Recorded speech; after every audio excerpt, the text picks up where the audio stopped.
Welcome back to Convos with Chlo and Happy New Year. Happy 2023. I hope everyone had an amazing New Year and an amazing holiday. And I hope the good vibes are flowing and I hope everyone has their goals for 2023. I know I do. And that's why we're talking to Miss Kristen today. Everyone, round of applause. Thank you so much for having me on, first of all. I feel so honored to be on this. But my name is Kristen Sharp. I'm the owner of Epic Fitness. And what we do is we just provide total wellness services to individuals, companies, all, athletes. So we kind of hit every base. I ran the Boston Marathon 7 months pregnant. That is a fun fact. Didn't know that. I mean, it wasn't fun during the time, but Yeah. it's an interesting fact. I mean, even on the treadmill, I'm like, okay, I'm gonna do my 10 minutes, Yeah. my little cardio, and we're gonna go ahead and okay, so we're gonna jump right into it. So my first question Okay. for you is what inspired you to focus on physical fitness and mental well-being? My kids really have like inspired and motivated me. So my oldest is kind of the one that like inspired me when I was pregnant. I had been an athlete my whole life. And so once that was over, you're kind of just like, oh, okay, what do I do like with all my free time? And then I got pregnant and I was kind of like, oh, I need to eat better, number one. And then I still want to work out. Like I want to be like healthy for her. And that's kind of what inspired me. And then like my kids now just motivate I me. mean, I stopped playing volleyball around my junior year.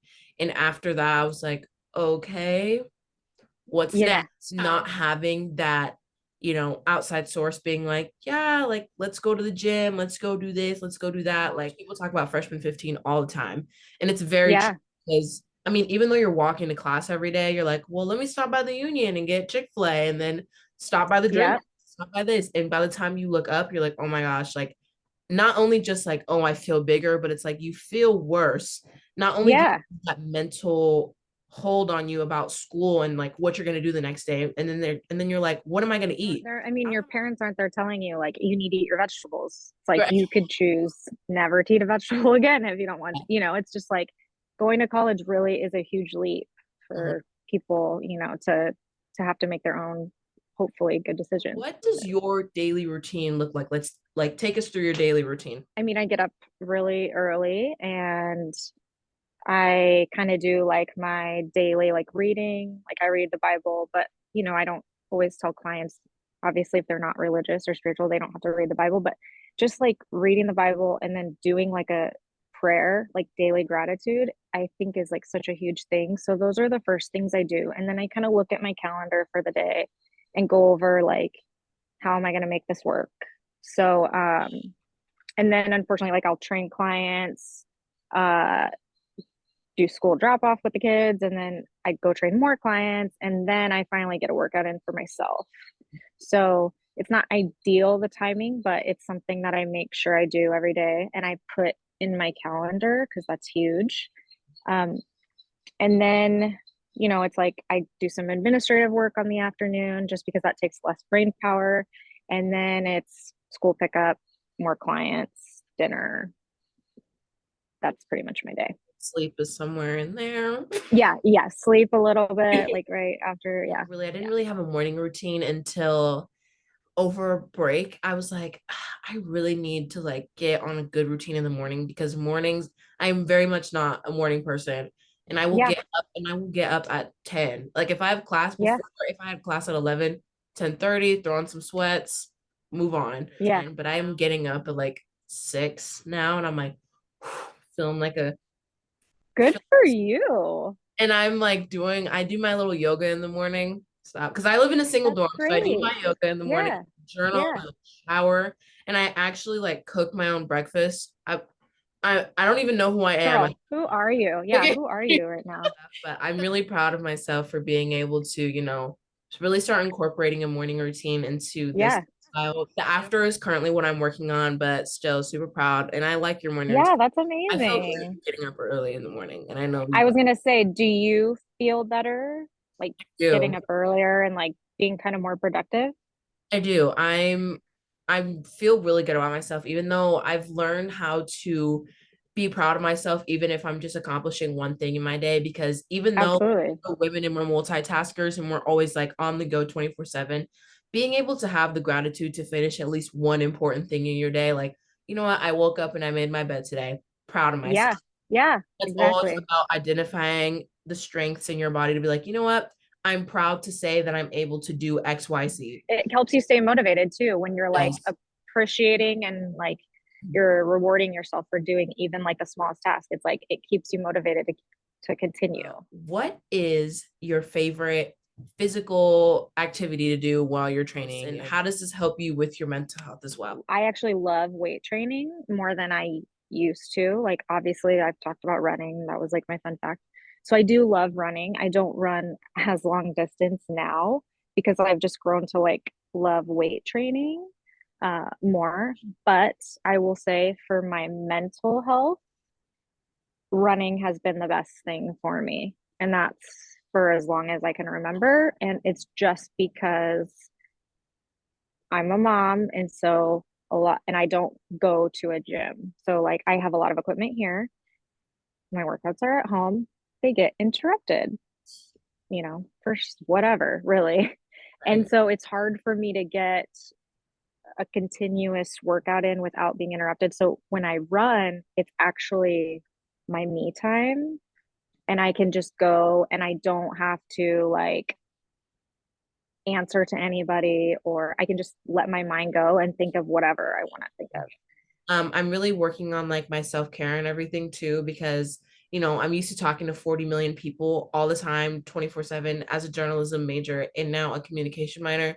Everything is about the art of communication. So I'm like, okay, phone down, yoga mat out, Mm-hmm. fresh air, open my window up. Even though living in a dorm with the window up, can't even get silence. There's someone always in the courtyard yelling, "Hey!" Oh, I'm sure. Yep. Right. I'm really finding the time to enjoy my quiet time as much as I'm getting into my older age, as I'm starting to really develop really healthy mental exercises for myself. I really feel like that's, what I enjoy the most. It's just good that you're starting the habits now because they will, carry on. It won't be so hard to start a new habit when you already have established one. So, What do you think is the best way to set fitness goals? I know people have the hardest time when they're talking about, their physical health, about what they're eating, about what they're doing at the gym. What do you think is like the first step to really getting to those fitness goals? I like to tell people to start small when they're setting their goals. Small goals lead to big changes, is what I like to say. So, most of the time, the mistake that people will make when they're setting their New Year's resolutions or goals is that they will have this huge and most of the time, I hate to say, but unrealistic goals. But if you set the little goals that could, in the end, equal the big goal that you want, it's just much more achievable, first of all. And then, secondly, when you do achieve them, you get that feeling like just we were talking about earlier is like it keeps you motivated. So it keeps you going. So I always like to say, like, start with the small goals, and then, eventually those will lead to the big changes that you want. Living throughout the pageantry lifestyle, I can 100% agree with people when we all talk about the mental strain fitness can have on us. Pageantry has evolved so much since everyone has to be a size two. Everyone's waist has to Mm-hmm. be about this small.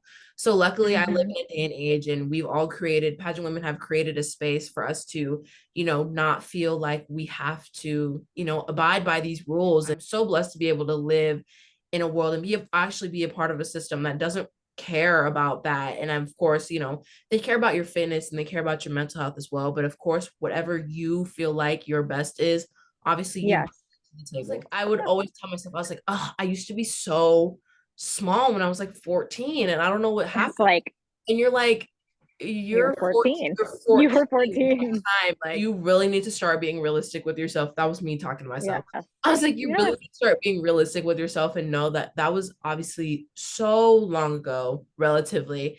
And your life, body, mental, spirit has all changed completely since. Right. I mean, I'm gonna say hormones, like just Yeah. hormones in general. And honey, let me tell you, this is not the last time your hormones are Yeah. gonna change.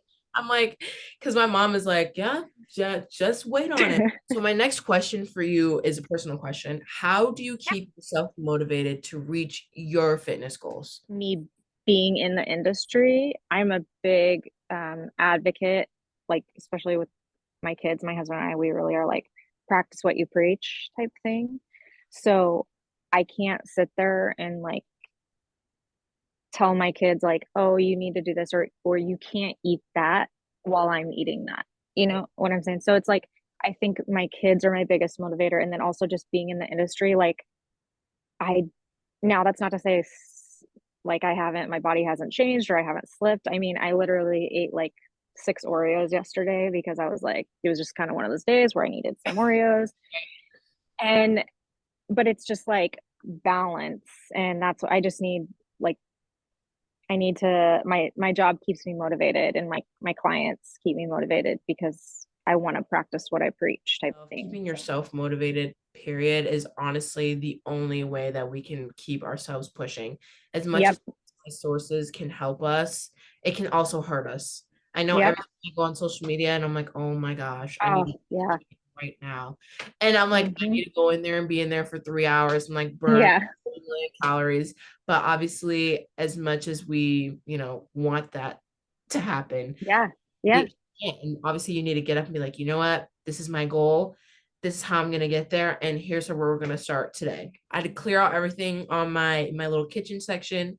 Went to the grocery store, and don't even get me started on the grocery store prices. Spent like Oh $8 no, for eggs. girl. I know, I know, And then I I just know. started, and I was like, you know what? This is how we're going. We're starting today. Today is, Hmm. and of course, Yep. we're progressing because I do still have some Good. extra butter. Don't. That's okay. It's okay. It's all about balance. I love asking people this question. If Okay. you could be remembered for one thing, what would it be and why? Probably that I like genuinely care about other people. Um, because I really do feel like when I have a relationship with like every client, and it's not just a typical trainer client relationship, I want to know about them and I care about them on a deep level that most of them probably don't even know. Like the amount of times I think about you, Chloe, since we stopped training, it, I mean, you might think I'm weird, I'm not stalking you or anything, but I do genuinely care about all of my clients, even when they leave. So I just would hope that everyone would remember me as like someone that I want to make everybody feel special when I'm with them. And that's what I would hope to leave behind. And trust me, it's not like I'm like, I don't know this Kristen lady. Like, I think about her and her kiddos and her husband and like sweeping Yeah. the house all the time. And I'm like, oh my gosh. I'm like, I Yeah. just obviously I'm like, I pray they're doing well. And of course, like I know that genuine connection because life is life. And I'm like, when Yes. I'm training to go to Miss Universe, I'm gonna call Kristen and we're gonna work on it. Oh, I But love like you. you're Yes. I'm never gonna obviously like you have really deeply made an impact, not just on me, but of course like my mom and like the people Yes, I love your introduced to mom. you. And I'm like, yeah, like this is a connection that I would deeply like. Connections are so important in life. Absolutely. And keep those strong relationships no matter what. And of course, being a pageant girl, being making connections with everybody is so important, not just Oh for yeah. the higher up job, but the job you're currently at, like me making connections Yes. with my sponsors, even the people that live in my dorm, like I You never know. You just never know what it could turn into. absolutely, and I'm like, you never know who I or Kristen can introduce each other to that can elevate us, not only just Absolutely. physically, but mentally and spiritually. So Yeah. making connections is always so important. And I feel like people take it for granted these days. And I know that's something Yes. I won't take for granted because I just absolutely love living in a moment. So Yeah. make good connections with people. I feel like Mm-hmm. it's so I important. totally agree. And thank you so much for coming on and sharing your wisdom with not only just be me, oh my gosh, not only just me, but the people who are watching and, want to take that next step. And this could honestly be the why for some people and like beginning Yeah. a journey, not only just physically, but mentally. I absolutely Yes. love everything you practice, of course, practicing what you're preaching. And I absolutely love you, the kiddos, husband. Like, I will always support Thank you guys. you. And once again, I hope you guys had such an amazing holiday and welcome to 2023. Bye.